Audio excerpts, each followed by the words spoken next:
most important thing in life is perception.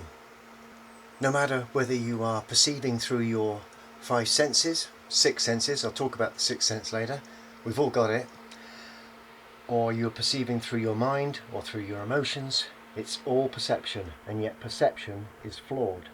Perception, in one sense, is an illusion. We shall look into how it's an illusion at another time. For now, let's talk about something else. Well, Rodders, if we are indeed this one thing that is everywhere, and there is only this one thing, and we are it, how do we prove it? The bad news is, no one can prove it to you. But the good news is, you can prove it to yourself. So if we are this one thing, is that true for everyone? Not only everyone, but everything. Even seagulls. There is a bridge between what appears to be our external mind and our deepest core level. We call it intuition. You may well have experienced it yourself when you've had this feeling that something is about to transpire. A sort of knowing of the events that are about to unfold. Then you knock your cornflakes on the floor and you say to yourself, I knew that was going to happen.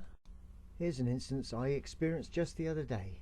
I was taking a few pictures of the project and then I knew I was getting into a dangerous place because I had a feeling that what I was about to do was going to be silly. So I started to record it on video.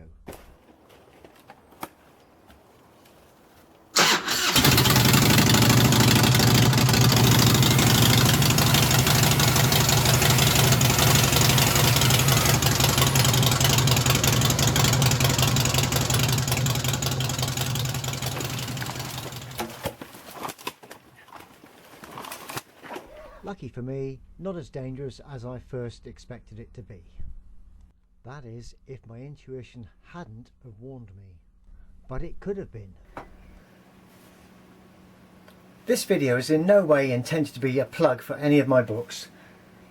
That's not why I'm doing it. But I did write a book a little while ago called Biker Psych, which is basically about how to open up your intuition and be more safety aware on the roads. You don't have to be a biker to read it. Anybody who wants to be safe in any situation can learn how to open up their third eye, which is how it's traditionally called, and be more in touch with your intuitive faculties. Everybody's got them. It just needs a bit of practice and a little bit of an open mind. Well, yeah, definitely an open mind to learn how to do it. One of the main things you want to do is make sure you do not get any fluoride inside your body.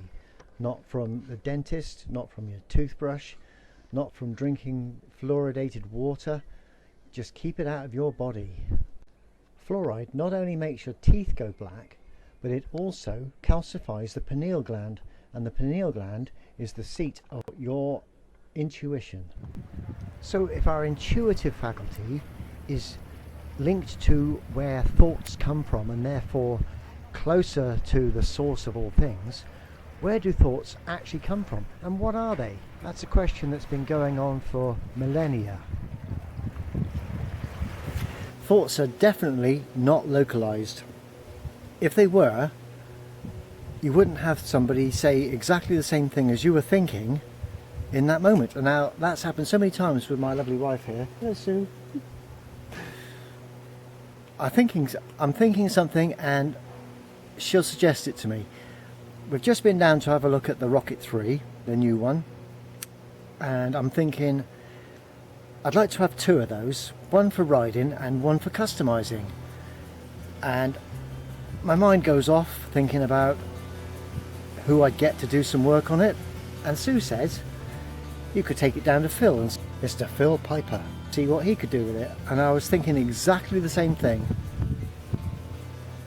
Take it down to Chopper Shack, ride down to Malta, let Phil have a look at it, and ride it back when it's done.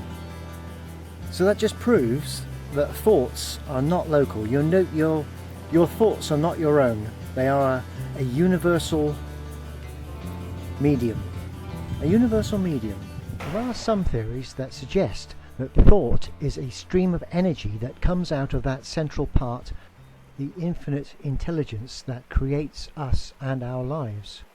That energy vibrates from the most subtle right down to the most solid, from empty space to the rocks we stand on.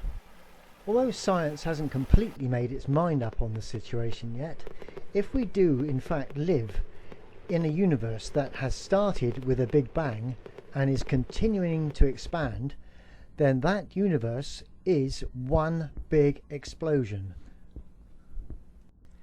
Every single atom that exists now is part of that explosion.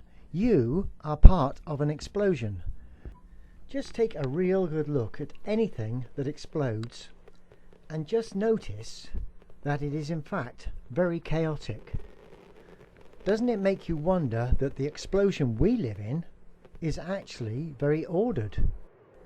There are some that would say it can only be an infinite intelligence that creates that order. Maybe it's the one we were talking about in the first edition. It's definitely something to think about. So thought is an energy that comes from the infinite through our intuition and ends up in our back garden. We'll look at all the ways we can use thought in the next edition. Till then, enjoy some things. Not sure what they are, not sure what they're doing, but there they are.